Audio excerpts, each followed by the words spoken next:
के देश के प्रधानमंत्री ने आम जनता के भरोसे यह संकल्प लिया है कि हम भारत को विकासशील राष्ट्र के श्रेणी से निकालकर विकसित देशों के श्रेणी में खड़ा करेंगे। 2047 तक का हमने लक्ष्य रखा है और ये तभी संभव होगा जब सभी क्षेत्रों में विकास होगा, समावेशी विकास होगा, संतुलित विकास होगा, बहुआयामी विकास होगा। उसके लिए विभिन्न क्षेत्रों में विभिन्न वर्गों के लिए काम किया जा रहा है।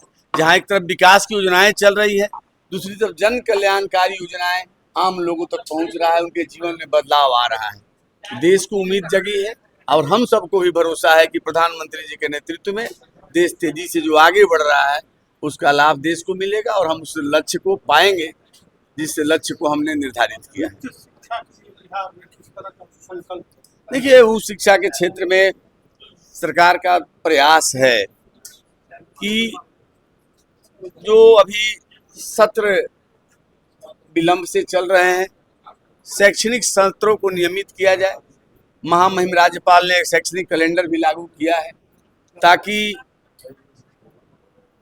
पहले से निर्धारित हो कि कब से कब नामांकन होगा, कब कितने से कितने तारीख तक परीक्षा होगा और कब परिणाम उसका आएगा, ताकि बच्चों के भविष्य पर प्रतिकूल असर न पड़े। पारदर्शिता के लिए समर्थ पोर्टल के माध्यम से नामांकन हो ताकि एक जगह बैठे सारे यूनिवर्सिटी के हालात को समझा जा सके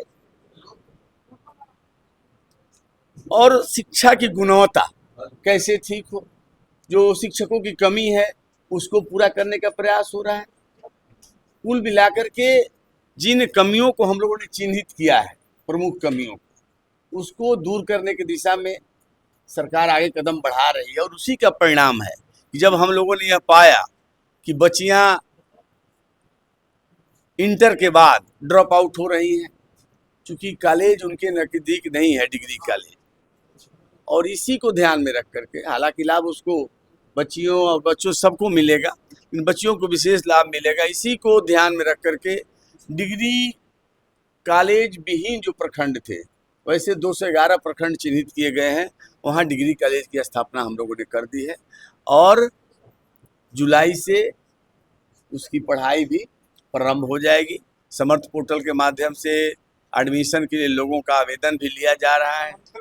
जी, वीर कुंवर सिंह विश्वविद्यालय बिहार में KNS कॉलेज के 14 यूनिट कहीं भी वित्तीय अनियमितता की बात सामने आएगी तो उसकी जांच कराई जाएगी।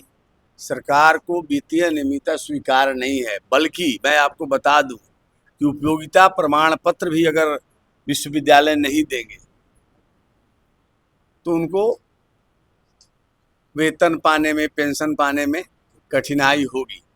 और इस नाते भी महामहिम ने एक बैठक बुलाई थी, उसमें सारे विश्वविद्यालय के VC थे, चीफ सेक्रेटरी थे बिहार सरकार के, उच्च शिक्षा मंत्री के नाते मैं भी था। पहले 211 जो कॉलेज खुलने हैं उसको कैसे तेजी से आगे बढ़ाया जाए और जो विसंगतियां हैं, जो आप कह रहे हैं, और भी कई विसंगतियों को हम लोग चिन्हित किया है, उसको कैसे ठीक किया जाए, इस दिशा में ठोस कदम उठाए जाए।